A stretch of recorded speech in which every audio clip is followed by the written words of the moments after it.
The bile-filled left cannot comprehend the outpouring of goodwill for Charlie from ordinary people around the world, from world leaders, from artists like Coldplay and Morgan Wallen.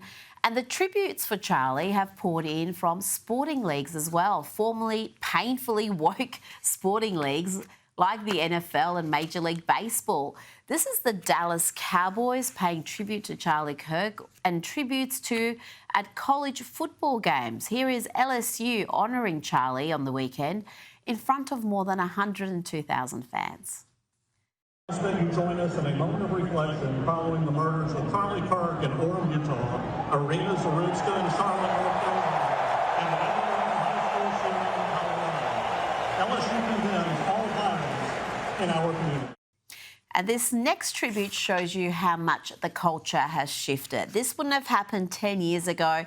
It wouldn't have happened a year ago. The New York Yankees, in the bluest of blue cities in a blue state, pay tribute to the Happy Warrior, the man who changed so many hearts and minds.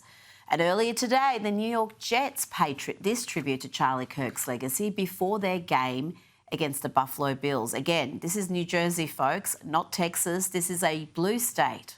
Watch this. Charlie Kirk was a bright light in this world that will not be extinguished.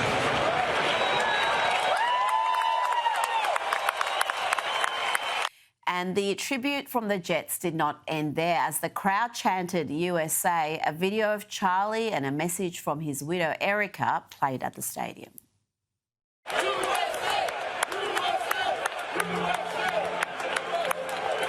It's never too young to get involved with saving this beautiful country. This country my husband loved and still loves. Thank you all for my husband. Joining me now is Newsweek's Senior Editor-at-Large and Article 3 Project Senior Counsel, Josh Hammer. Josh, that's something special. That shows the impact Charlie Kirk had. They thought they'd kill his influence by taking his life, but they failed. Rita, let me just first say, this has been really hard. This has been a really, really hard week or so. Charlie and I were pretty close. I've known him for a number of years, but we really became close over the past year and a half, 2 years. We were in virtually daily contact, actually. I spoke with him less than 24 hours before he was assassinated, actually. I was helping to prep him for this very campus tour, especially when it came to the inevitable bombardment of anti-Israel questions there. And this is an irreplaceable void. This is a gargantuan void.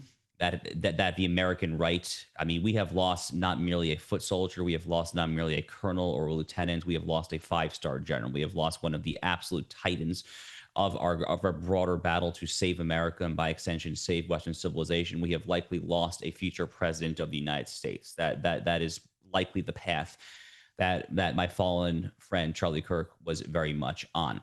But I guess what I didn't necessarily appreciate, kind of taking it back to the sports teams, I didn't necessarily fully appreciate the extent of Charlie's penetration of the broader culture. I know him as someone who I would frequently dialogue with about the issues. I know him as someone who, I would go to Turning Point USA events. I know him as someone who I would go on his show. And we were, but I didn't necessarily appreciate that you would have country music megastars like Morgan Wallen and Jason Aldean give out tributes mid-concert to the grieving widow of Charlie, Erica Kirk. I didn't necessarily appreciate that all but 4, I believe, of the NFL teams had a moment of silence to Charlie, which is extraordinary stuff. I mean, you're totally right. When you say that the NFL was about as woke as it gets, they literally had end racism in the end zone. I think they probably still do in most games. They still have end racism in the end zones as a tribute to 2020, the Black Lives Matter, Antifa stuff. But nonetheless, Charlie was such a larger than life figure, even at the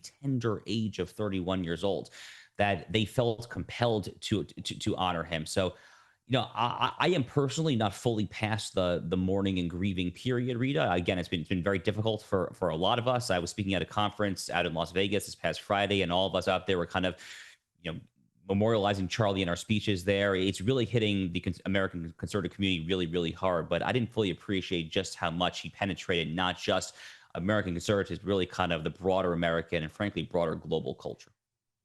Josh, you and Charlie were close. How difficult has it been to see the unhinged ugliness of the left, the celebration of your friend's death, the rationalisations and the lies?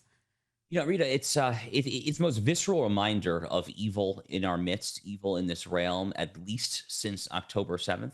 This has been the personally saddest that I have been since October 7th, and it's also just the most visceral reminder that there is such profound, unmitigated evil. And you know, some of the specific details are. I mean, I don't even have words for this. I mean, demonic, satanic. I mean, out of the pits of hell. I mean, use whatever verbiage you want to do. You know, at the University of Louisville in Kentucky, there was some caricature on a bulletin board saying "debate this," and it was, I guess, a caricatured version of Charlie getting a bullet into the neck there. There was some other story that I saw of a third or a fourth grade elementary school teacher showing the video of him getting shot to the students there.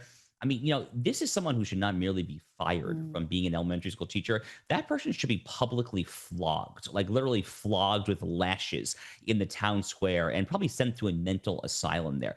But Rita, this is probably the most tragic part of all, is that in a way, this assassination was somewhat predictable. It really is shockingly similar to what happened to Donald Trump in Butler, Pennsylvania. Very similar situation there. But left-wing political violence has been a menace in this country for years and years and years, going at least as far back as the 2012 Floyd Lee Corkinson attempted shooting of the Family Research Council in Washington, D.C., the James Hodgkinson shooting of the congressional baseball team in suburban Virginia in 2017, and on and on and on we go. This is just the highest profile example there. But the percentage of Democrats who say, Rita, that they could see themselves justifying the assassination of Donald Trump or their political opponents, in a recent poll I saw, the ones who said that they could foresee this world of justifying it was over 50%. I mean, I'm sorry, not to put too fine a point on it.